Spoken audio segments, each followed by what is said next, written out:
What's up? What's up? Good morning, good evening, good night, good afternoon, whatever time you're listening in, wherever you're listening from. Shout out to the Spotify listenership, Apple and Google Podcasts, Stitcher, and YouTube if you're watching in. We have a very special guest in the house today. Coming live from my voice to your phone, headphones, TV, or car stereo. Your attention could have been anywhere in the world, but it's here with us right now. Take a moment to be present. Recognize that it's now. Right now, whether your right now is working, running, exercising, cleaning, laying down, flying, driving, potting. Let's be grateful we're alive, baby. Failure can be frightening. However, as Winston Churchill reminds us, success is all about going from failure to failure without losing enthusiasm. This is I Will Not Lose podcast, where we set out to prove everything is learned from failure. We must persevere, recognize it as one step closer to success. I'm your host, Tony Ortiz. Let's go. God, Let's get it. V, how do you want to be introduced? V's cool. V? Yeah, that's fine. Ion of Arts, right? Yeah, let me give you my spiel. My name is Vanya, but no one ever calls me that correctly, so everyone just calls me V.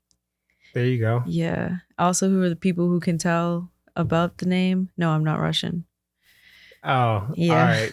That's the whole thing.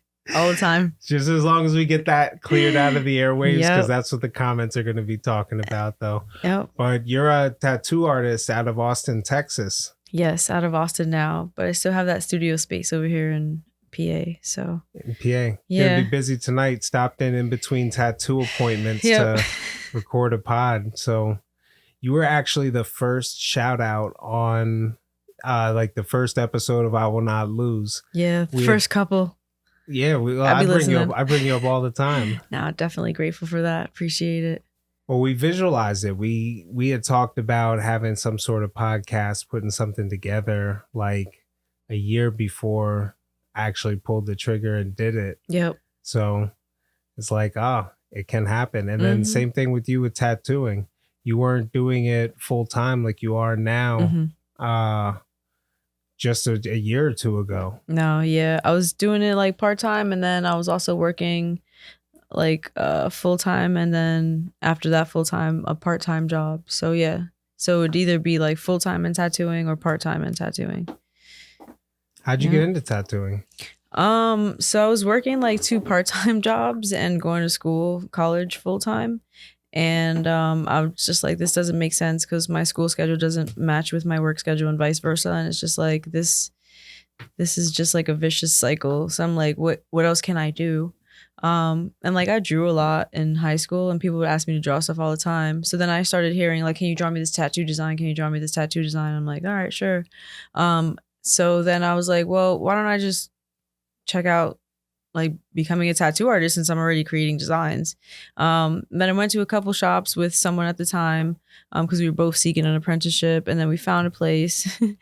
That's a whole story. It was for like a couple of months, and then it stopped. I parted ways, and then came back, and then parted ways again, and then moved to New York, and then moved back to PA, and then moved to Texas. So it was like on and off throughout all of that. Zigzagging. Yeah, so it was like 10 years altogether. Because 2010 I graduated, and then in September of that year was when I went to seek that apprenticeship. And then so 10 altogether, and then collectively now like 3 years and 8 months. So like going on 12. But that's crazy. Like just in the last year and a half, I follow you on Instagram. Thank you. Designs got so much crazier. Like everything from the shading to the line work. I see this stuff now and you promote a lot of other artists too. Yeah. So I'm like, oh, she's promoting another artist. I'm like, oh wait, that's V. Like, oh, that's crazy. Yeah. Oh, yeah. So like, I don't know. I'm very supportive of like a lot of other people's paths, and it doesn't really cost me nothing to kind of like, hey, check out this person that can tattoo in a style that I can't. You know what I mean? So it's like, I feel like, the people that I share, like majority of them is like having relationships with them, whether it is just through social media or like knowing them in real life. But it's like, bro, I believe in you. Like, you know what I mean? And Yeah, so I end up sharing a lot of artists and it's like things that I enjoy seeing too. So, but yeah, no, thank you. I think all that changed because of the shop that I work for now and just the amount of, I would say like the amount of business they have and like the name that they created for themselves. So it's Blindside Tattoos in Austin. And I think the shop that I'm working at, the location I should say, because the owner has 3 shops. Oh, nice. Yeah, well, all right, so 2 shops and then another partner. So essentially 3. But the shop, that location that I'm working at is their original shop location. So I guess in October, like on Halloween, it's gonna be like their 18th year in business. 18. Yeah, 18th Oh, year. what? Yeah. So it's like I work at that location and then there's another one on another street and like so on. But yeah, the amount of walk-ins is a good amount, especially like closer to the weekends. So from there it's just kind of like making appointments or like seeing if people want to come back, offering deals, sales, whatever it is. Like so it's a career choice similar to a job. Like the difference between a job and a career is like careers, you love what you do, right? So it's like every job that I've had kind of like has helped me. Some of them fortunately, some of them unfortunately. But all of those Yeah. experiences from all of those jobs have like collectively helped me to be able to work full time at a shop. So then like actually the other day I was sitting there reflecting, I'm like, oh damn, like after or while I was in college and then after I left because this is what I wanted to do. And I'm like, oh shoot, like I'm actually doing that. Yeah, like yeah, but You before gotta check in every now and then. heck yeah, Like, you gotta reflect. see that you hit your goals. I have mine written down over there because I was otherwise I'll just cruise on by. I'll just be like, oh, yep, the show's been on for a year and Yeah, in order to grow, you got to have like some kind of goals. I know I have like a couple of notebooks. One of the artists at the shop is like, oh, you don't get tired of writing? And I'm just like, nah. Because I'll write like in a schedule book, I'll write in a journaling book. And then also like after certain tattoos, which I would say would be the bigger ones, I'll like actually document what did I go through while I was tattooing this person in this session. So like how did I feel about this? If something upset me as far as like my performance on the within the tattoo, it's like how can I change that, or like what should I research, or like what should I try and like look into now kind of thing.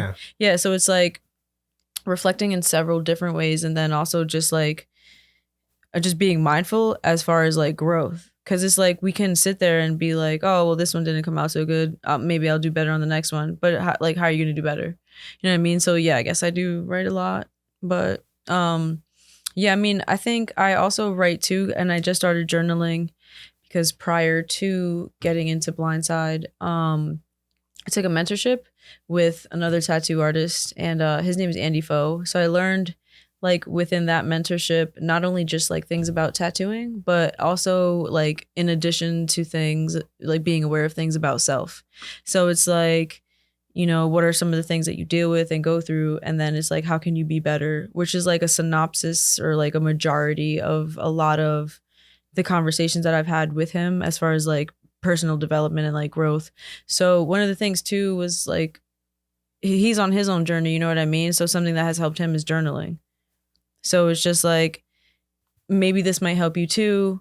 And if you're the type of person that I am, because like everyone's connected and like you are around people that reflect you, not as far as like doing the same exact like thing for a career as them, but like as far as like tendencies, habits, thoughts, and like just what you're manifesting on a certain type of level, right? Whether it's good or bad. So it's like everyone around you is a reflection of you. So it's like, here's something that helped me. Maybe it might help you. So journaling was one of those things, which is like, I guess why I write a lot now. But yeah, I mean, it does. That also is something that helps because like, well, because in between, I just made a word right there. Because in between like the traveling, because like I work in Austin, right? But I still decided to keep my shop space up here because again, like as part of my bigger dream was like, I want to travel to tattoo, and not even just that, but like, I want to like build my clientele. So it's like, technically I'm traveling. I mean, I'm not traveling anywhere new because I'm just going back and forth, but it's like, I'm traveling to tattoo still nonetheless. That's super dope. Yeah. It doesn't matter if you're going, even if you're going back and forth to the city next door. Like, hopped off the plane from Technically. Dallas. Yep. Came to No, Austin. Austin. Okay. I'm sorry, No, you're good, Texas. you're To good. me, Texas is No, I feel to that. me, Texas is a neighborhood. But you flew from Austin to Jersey, went to New York, checked out this art festival. Mhm. Now you're here doing a podcast and then Mhm. go and tattoo. Yeah. That is super cool. Yes, thank you. Appreciate that. Yeah. Visiting here in between tattooing. The art show was cool. Like I was saying, I'm not sure what year this is for. I don't know if it's 4th or 5th because the whole COVID thing and like just messing up my recollection of what year this show is in. But I've gone ever since. My first time going was their second years, but I've gone every year since. But yeah, it's just a bunch of people that enjoy like either collecting toys or creating toys. So it's like some people like would showcase ideas that they came up with, and then like some hand make their toys. Some work with other companies to like get it made into a vinyl.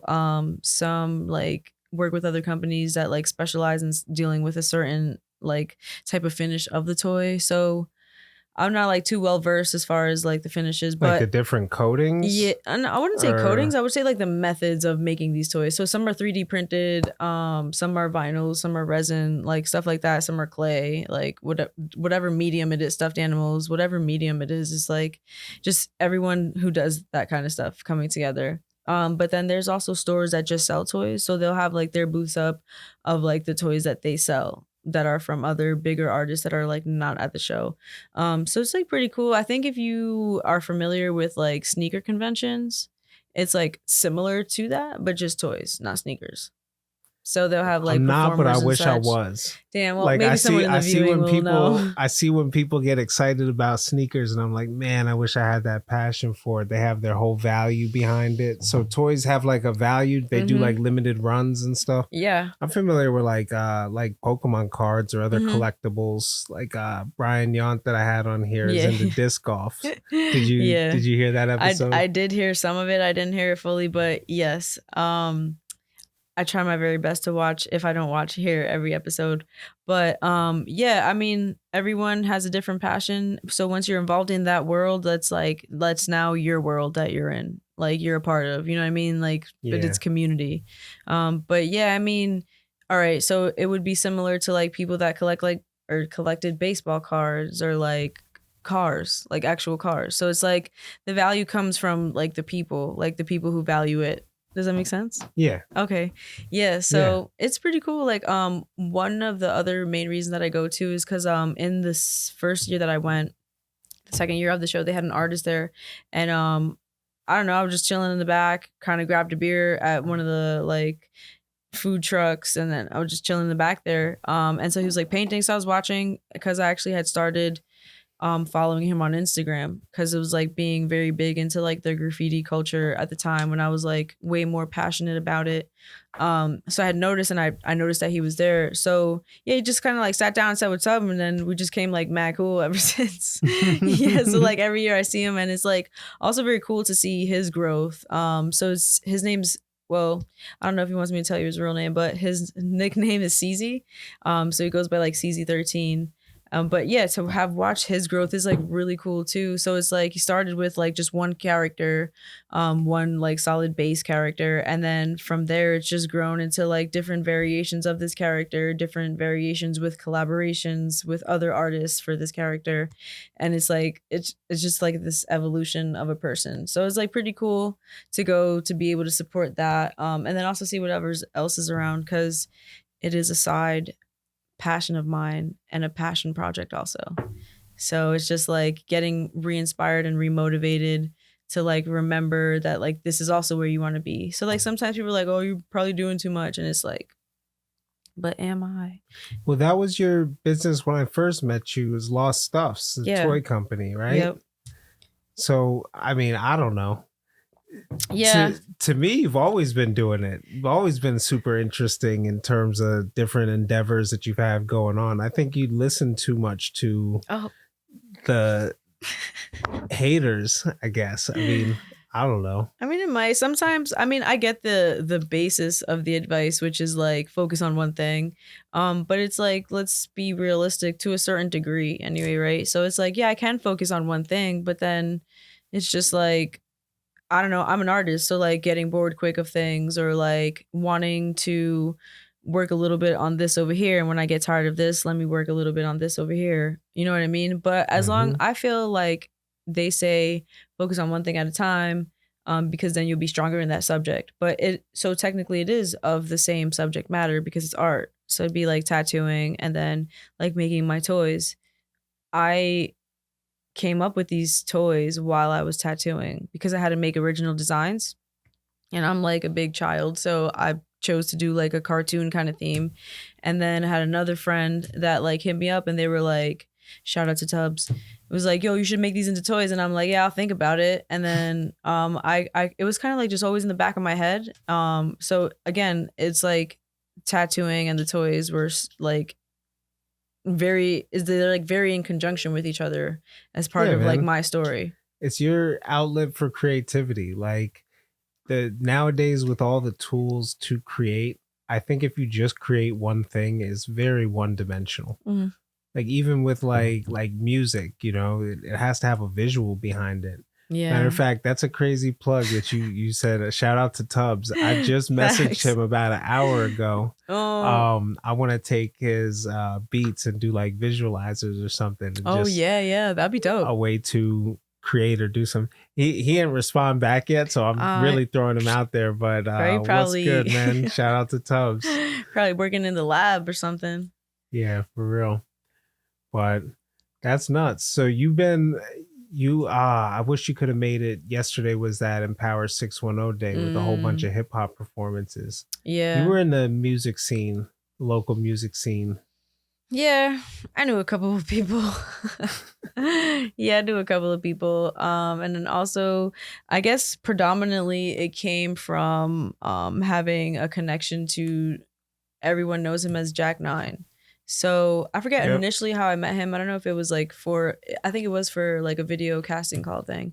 And then I kind of like maintained the relationship with him, but he knew only to call me for like to play a certain type of character in videos, not to be like doing too much in these things. You know what I mean? That would Mm, like not give me a bad name, but it's like what is it really for? it's So it not was the like, brand. yeah, not the brand. Yeah, good times. But yeah. So I like stayed in communication and contact with him for a while, and then he would just call me for like gigs and stuff like that. So that's how that connection to like that whole video scene is. But yeah, That's just like nuts, man. That's remembering nuts. everything is like wow. Like yeah, I have been through a lot, man. That's crazy. So listen, man, we got the power to visualize something. And I like how you were saying over the 3, 4 years, it's not like a straight process. There's pitfalls along Mm-hmm. the way. You know what I mean? Like this is all about acknowledging those pitfalls and like recognizing it. Okay, it's gonna move us closer to success. Mm-hmm. But people try to paint the picture too much like, oh, I've done this and I've been doing it for 6 months and now it's going to be huge. I Mm. mean, I don't know. Even with the podcast, with the expectations that I have with this, I do want to design a set though. We Yeah. should when we get off the air, we should talk about that. We'll order a pizza or something He and used Mid Journey. go from there. Dude, Mid Journey is crazy. Heck yeah. Like you were showing me what was that cow? It was a Highland baby cow. It was a So Highland baby cow tell this that I story. I'll tattooed. put if you send it to me, I'll put it up Okay. there. All right, bet. All right, damn.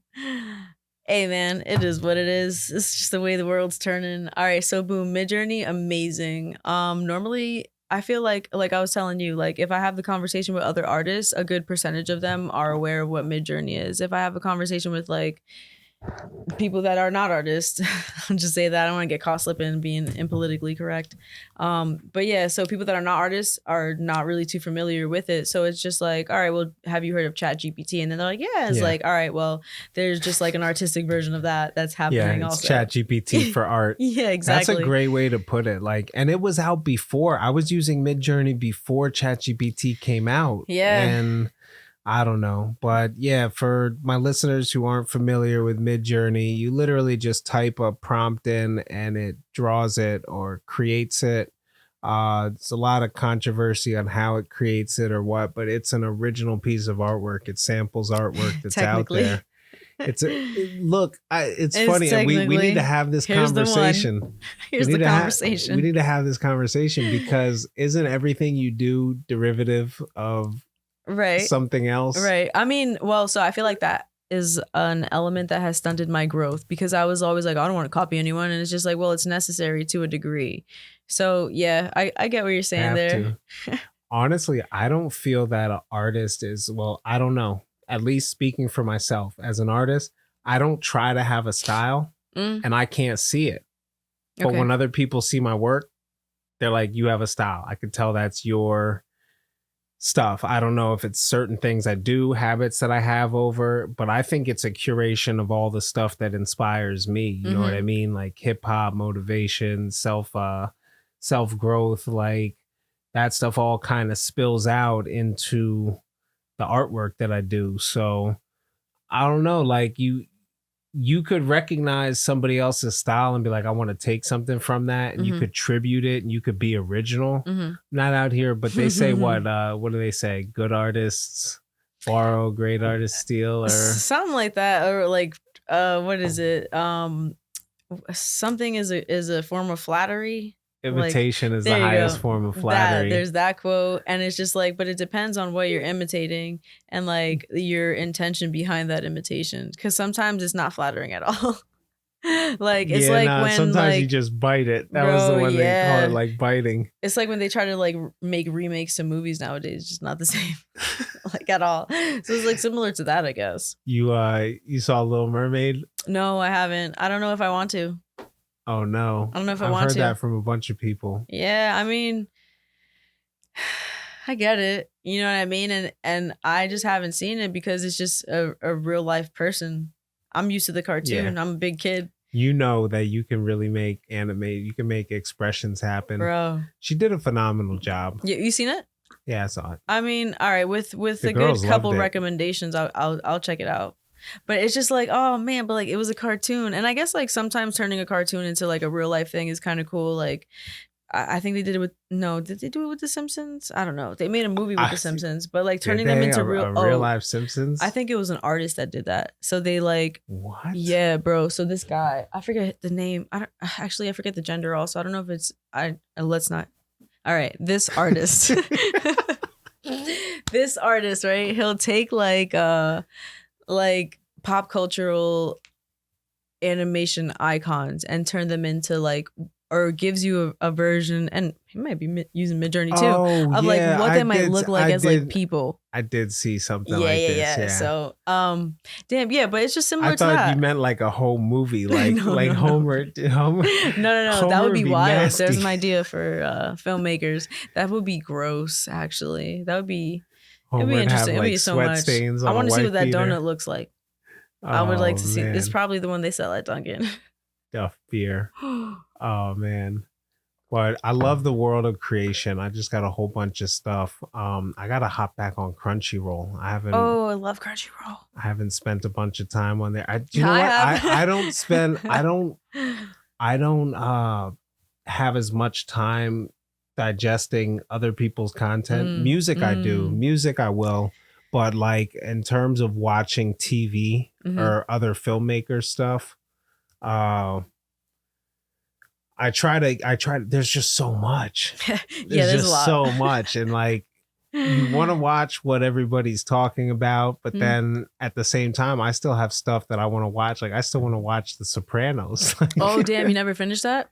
I never started. Well, I might have started it. Started it even? I guess you got to start to finish that it. And Mad Men. Mad Men is good. I did like Mad Men. You know, all right. So I'll be real with you. Like, I feel like when I watch seasons, series, and episodes, like continuous continuous things, I don't really like go all the way through. Like sometimes parts bore me, so like the beauty of fast forwarding and also just like skipping and then like I'll have it play in the background, so I'm not like really paying attention to it, but it's just playing. But by the time I watch the next episode, I can still piece it together a little bit. So like I guess technically I didn't watch The Sopranos the full way through either. I don't know. I'm not one of those people that like watches the show to like recall things and go out and like play a trivia game and like get everything right. I just like watch That's it to crazy. enjoy it and like just get the point. Damn, then I really appreciate you listening to the show then. Yeah. Especially if you're a completionist for this content, but Yeah. this is gonna be dope. People are gonna be excited. Those who have been following the whole way are gonna be excited to digitally meet you. I want to put up some of your work. I don't know if there's any specific piece that means a bunch to you that you could send me. I'll throw it up in post. That's But hard.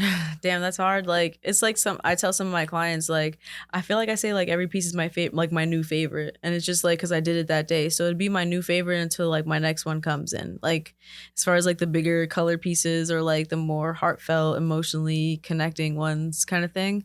It's hard. All right, I don't know, just run the Instagram feed and yeah, I was gonna. I don't want to have to have decision fatigue again. I'm gonna screen record the Instagram All right, feed and go through stuff.